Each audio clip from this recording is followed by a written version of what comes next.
Hello दोस्तों, स्वागत है आपका हमारे इस नए वीडियो में। मेरा नाम है आशु, आप देख रहे हैं आशु ऑनलाइन वाले को।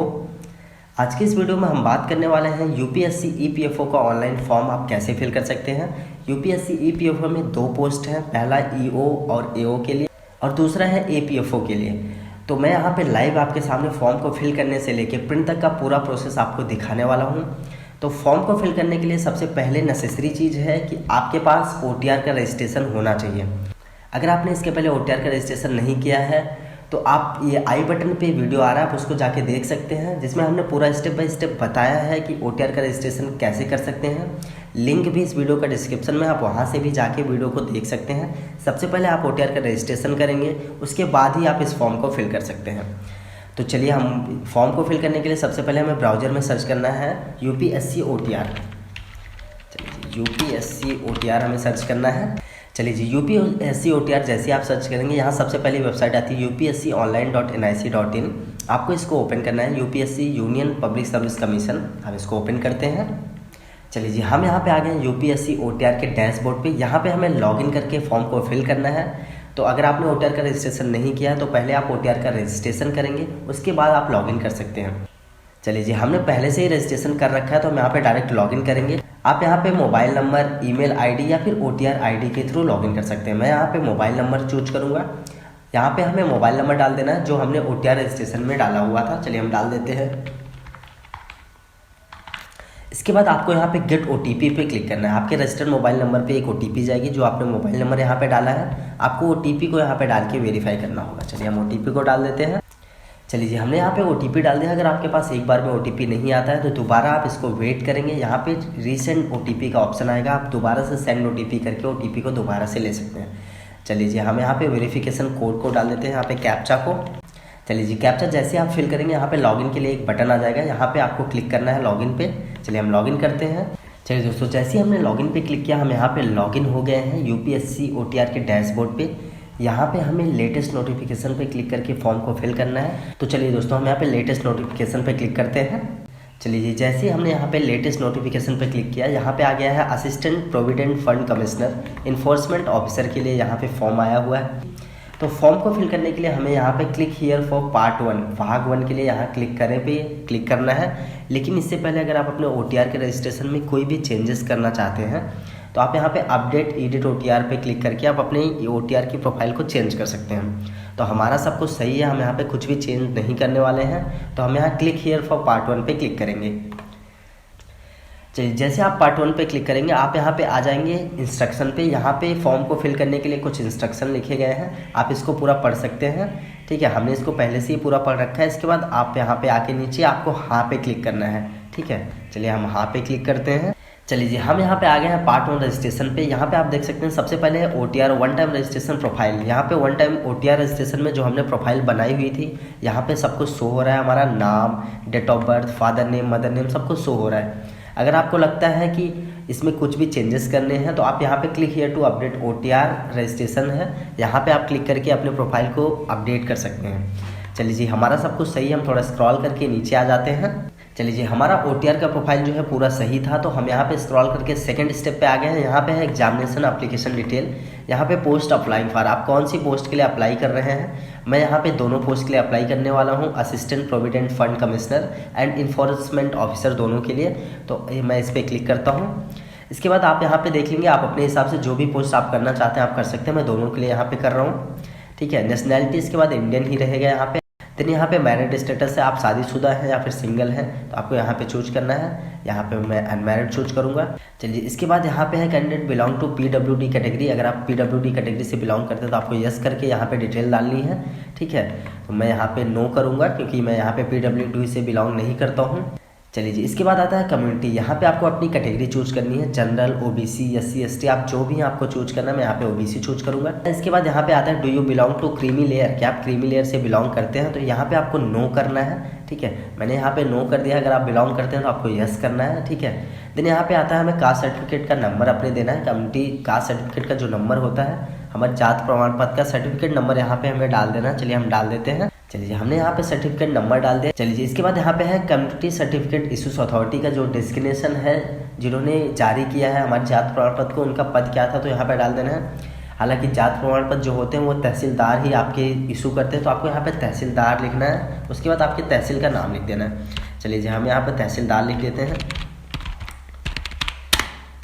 चलिए जी इसके बाद आता है कम्युनिटी सर्टिफिकेट डेट। आपका जात प्रमाण पत्र कौन सी तारीख को इशू हुआ है, आपको यहाँ पे कैलेंडर से चूज कर लेना है। चलिए हम चूज कर लेते हैं। चलिए जी इसके बाद है फीस रिइंबर्समेंट अलाउ। यहाँ पे ये जो है डिसेबल है, यहाँ पे यस नो आप नहीं कर सकते हैं। चलिए जी इसके बाद आता है एजुकेशनल क्वालिफिकेशन। यहाँ पे बैचलर डिग्री जो है कंपलसरी है, तो आपको यहाँ पे bachelor degree in any subject आपको यहाँ पे चूज करना है। इसके बाद स्क्रॉल करके आप आएंगे एड्रेस में। चलिए हम एड्रेस में आ जाते हैं। चलिए जी एड्रेस लाइन 1 में हम यहाँ पे अपना एड्रेस डाल देते हैं पूरा। चलिए मैं एड्रेस को डाल देता हूँ। देन एड्रेस लाइन 2 में आप अपना पोस्ट लिख सकते हैं। चलिए जी देन इसके बाद आपको अपना स्टेट चूज करना है, आप कौन से स्टेट से हैं। हमने अपना स्टेट चूज किया है। इसके बाद आपको अपनी डिस्ट्रिक्ट या फिर शहर का नाम यहाँ पे चूज कर लेना है। चलिए अपने डिस्ट्रिक्ट का नाम मैंने यहाँ पे चूज कर दिया है। देन इसके बाद आपको अपने एरिया का पिन कोड डाल देना है। चलिए जी पिन कोड भी मैंने यहाँ पे डाल दिया है। देन अगर आपके पास फ़ोन नंबर है तो आप अपना फ़ोन नंबर डाल सकते हैं, जो पुराना लैंडलाइन नंबर था आप चाहें तो डाल सकते हैं, या फिर ब्लैंक छोड़ सकते हैं, कोई यहाँ पे प्रॉब्लम नहीं होगी। इसके बाद हम यहाँ पे कंटिन्यू पे क्लिक करेंगे।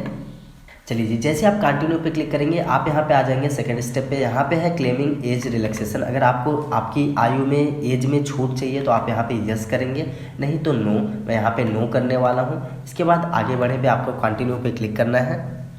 चलिए जी इसके बाद पूछ रहा है फोटो आइडेंटिटी कार्ड। आप पहचान पत्र में क्या देने वाले हैं, आधार कार्ड, ड्राइविंग लाइसेंस, आप जो भी चाहें इनमें से दे सकते हैं। मैं यहाँ पे आधार कार्ड देने वाला हूँ तो आधार कार्ड पे क्लिक करूँगा। इसके बाद यहाँ पे है provide concern for Aadhaar number. चलिए मैं यहाँ कंसर्न को यस करता हूँ, यहाँ पे आपको यस करना है। देन इसके बाद है फोटो आइडेंटिटी कार्ड नंबर। यहाँ पे आधार कार्ड नंबर आपको यहाँ पे आधार कार्ड का नंबर डाल देना है। चलिए जी हमने आधार कार्ड नंबर अपना डाल दिया। इसके बाद दोबारा से आपको कंफर्म करना है आपका आधार कार्ड नंबर जो है, फोटो आइडेंटिटी कार्ड आपने जो भी चूज करा है उसका नंबर आपको यहाँ पे दोबारा से कंफर्म करना है। चलिए मैं कर देता हूँ। देन आपको यहाँ पे कंटिन्यू पे क्लिक करना है। चलिए जी इसके बाद यहाँ पे आ जाएगा वेरीफाई और एप्लीकेशन डिटेल। आपको अपना एप्लीकेशन जो है वो एक बार पूरा वेरीफाई कर लेना है कि सही है कि नहीं। इसके बाद आपको स्क्रॉल करके नीचे आना है। चलिए जी आप स्क्रॉल करके नीचे आएंगे तो यहाँ पे आपको दिखता है अपडेट का एक बटन। अगर आपको लगता है आपने कुछ भी मिस्टेक करा हुआ है फॉर्म में तो आप अपडेट पे क्लिक करके उसको करेक्ट कर सकते हैं। देन इसके बाद आपको यहाँ पे कैप्चा डाल देना है। हमारा सब कुछ सही है, हम यहाँ पे कैप्चा डाल देते हैं। देन यहाँ पे आई एग्री पे आपको क्लिक करना है। जैसे ही आप आई एग्री पे क्लिक करेंगे यहाँ पे आ जाएगा once you agree no change will be permissible in part 1 registration. अगर आप अग्री कर देते हैं तो इसके बाद आप कोई पार्ट 1 में कोई भी चेंजेस नहीं कर सकते हैं। तो हमारा सब कुछ सही है, हम ओके करते हैं। चलिए जी जैसे हमने ओके किया यहाँ पे रजिस्ट्रेशन हमारा फर्स्ट स्टेप जो पार्ट 1 है वो कंप्लीट हो गया है। यहाँ पे रजिस्ट्रेशन आईडी आ गई है। आपको इसको प्रिंट आउट करके पूरा रख लेना है, या फिर आपको रजिस्ट्रेशन आईडी को कॉपी करके रख लेना है। प्रिंट करने के लिए आपको स्क्रॉल करके नीचे जाना है। यहाँ पे आप देखेंगे प्रिंट स्लिप लिखा हुआ है, आप इसको प्रिंट करके रख सकते हैं। ठीक है। चलिए अब हमें पेमेंट करना है और फोटो और सिग्नेचर को अपलोड करना है, तो इसके लिए हम दोबारा से ऊपर जाते हैं। इसके बाद आप यहाँ पे राइट साइड कॉर्नर में देखेंगे यहाँ पे लिखा है लेटेस्ट नोटिफिकेशन। हमें इस पर दोबारा से क्लिक करना है पार्ट 2 को कंप्लीट करने के लिए। चलिए जैसे आपने यहाँ पे क्लिक किया आप दोबारा से यहाँ पे OTR के डैशबोर्ड पे आ जाएंगे। यहाँ पे देखिए हमारा जो है पार्ट 1 जो है वो कंप्लीट हो गया है। आप व्यू पार्ट 1 पे क्लिक करके आप यहाँ पे व्यू कर सकते हैं पार्ट 1 को। इसके बाद है सेकंड पार्ट को हमें कंप्लीट करना है। सबसे पहले हमें इसमें एग्जामिनेशन फ़ीस को पेमेंट करना है, तो हम पे एग्जामिनेशन फ़ीस पे क्लिक करके एग्जामिनेशन फ़ीस को पेमेंट करेंगे। चलिए जी मैं यहाँ पे पेमेंट करता हूँ। पहले मैं यहाँ पे लाइव आपके सामने पेमेंट दिखाने वाला हूँ। चलिए जैसे हम पेमेंट पे क्लिक करेंगे यहाँ पे आ जाएगा पे बाय कैश या फिर पे बाय ऑनलाइन। हम यहाँ पे पे बाय ऑनलाइन करने वाले हैं, आप ऑनलाइन पे कर सकते हैं। आपके पास ज़रूरी नहीं है कि स्टेट बैंक का डेबिट कार्ड या फिर ATM कार्ड हो, आप किसी भी अदर बैंक के डेबिट कार्ड या ATM कार्ड से भी कर सकते हैं। तो चलिए यहाँ पे है सबसे पहले है all bank internet banking credit card debit card, तो हमें इसी को चूज करना है सबसे पहला। देन इसके बाद यहाँ पे कंटिन्यू पे क्लिक करें। ठीक है। चलिए जी हम यहाँ पे आ गए हैं पेमेंट गेटवे पे। अगर आपके पास स्टेट बैंक का नेट बैंकिंग है तो आप SBI नेट बैंकिंग पे क्लिक करके पे कर सकते हैं, या फिर अदर बैंक का तो अदर बैंक। मैं यहाँ पे अदर बैंक डेबिट कार्ड से करने वाला हूँ। मेरे पास स्टेट बैंक का डेबिट कार्ड नहीं है, मैं किसी और बैंक के डेबिट कार्ड से पे करने वाला हूँ। तो अदर बैंक डेबिट कार्ड पर आपको क्लिक करना है। अगर आप गूगल पे, फ़ोनपे के थ्रू करना चाहते हो तो आप UPI पे क्लिक करके पे कर सकते हैं। तो मैं यहाँ पे अदर बैंक डेबिट कार्ड पे क्लिक करूँगा। चलिए इसको हमें कंफर्म करना है। इसके बाद यहाँ पे हमें अपना कार्ड नंबर डाल देना। चलिए हम कार्ड नंबर डाल देते हैं।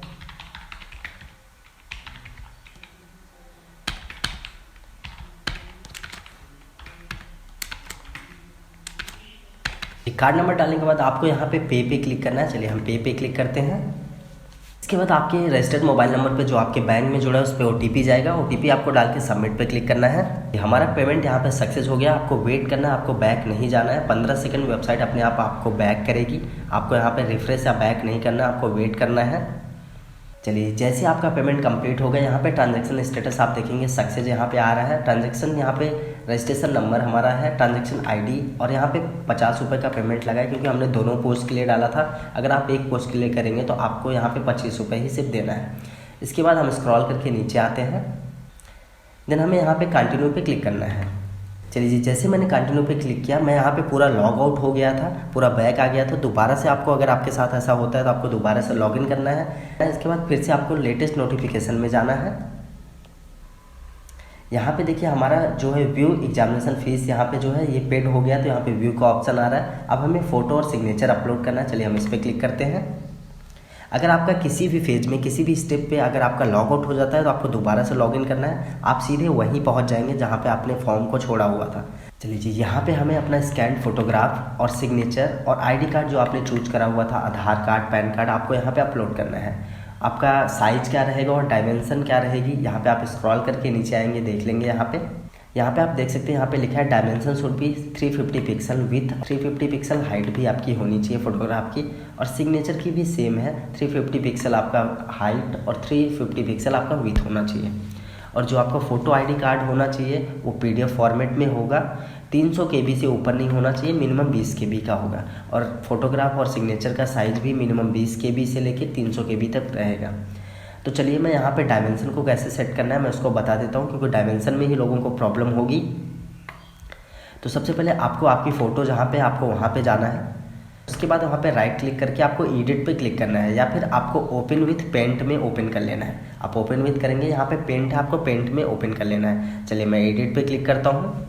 इसके बाद आपकी फ़ोटो जो है वो पेंट में ओपन हो जाएगी। यहाँ पे आपको रीसाइज का ऑप्शन दिख रहा है, यहाँ पे आपको रीसाइज पे क्लिक करना है। देन आप यहाँ पे पिक्सल पे आपको जाना है। यहाँ पे आपको मेंटेन एस्पेक्ट रेशियो को अनचेक कर देना है। हॉरिजेंटली आपको 350 रखना है और वर्टिकल भी 350 रहेगा। इसके बाद आपको ओके कर देना है। चलिए हमारी जो फ़ोटो है यहाँ पे सेट हो गई है। इसको हमें फाइल में जाके सेव कर लेना है, या फिर सेव एज करके आप इस फाइल को दोबारा से रिप्लेस कर सकते हैं। तो मैं इस फाइल को सेव कर लेता हूँ। चलिए हमारी फाइल यहाँ पे सेट हो गई। उसके बाद आपको वही फाइल को चूज करना है। देन सेम आपको सिग्नेचर भी ऐसे ही कर लेना है। 350 आपका हाइट रहेगा, 350 पिक्सल आपका जो है विथ रहेगा। दोनों आपको सेट करके यहाँ पे चूज फाइल करके अपलोड करना है। चलिए हम चूज फाइल करते हैं। चलिए जी, तो हमने यहाँ पे अपना तीनों डॉक्यूमेंट चूज कर लिया है। यहाँ पे अपलोड और स्कैन फोटो ID कार्ड में आपको अपना ID कार्ड चूज कर लेना है। जो अगर आपने आधार कार्ड, पैन कार्ड जो भी चूज करा है आपको चूज कर लेना है। इसके बाद यहाँ पे अपलोड इमेज पे इसको क्लिक करना है। चलिए दोस्तों, तो अपलोड इमेज पे क्लिक करने के बाद यहाँ पे जो हमारी पिक्चर्स की है वो यहाँ पे प्रीव्यू आ जाएगी। आपके फ़ोटो, सिग्नेचर और आधार कार्ड की यहाँ पे प्रीव्यू आ जाएगी।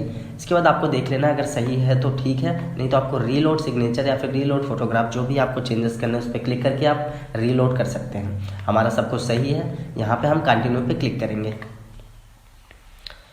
चलिए जैसे हमने कंटिन्यू पे क्लिक किया, हम यहाँ पे पार्ट 2 में सेकंड स्टेप भी हमने कंप्लीट कर दिया है। हमारा यहाँ पे फ़ोटो, सिग्नेचर और ID कार्ड भी अपलोड हो गया है। आप यहाँ पे व्यू पे क्लिक करके देख सकते हैं।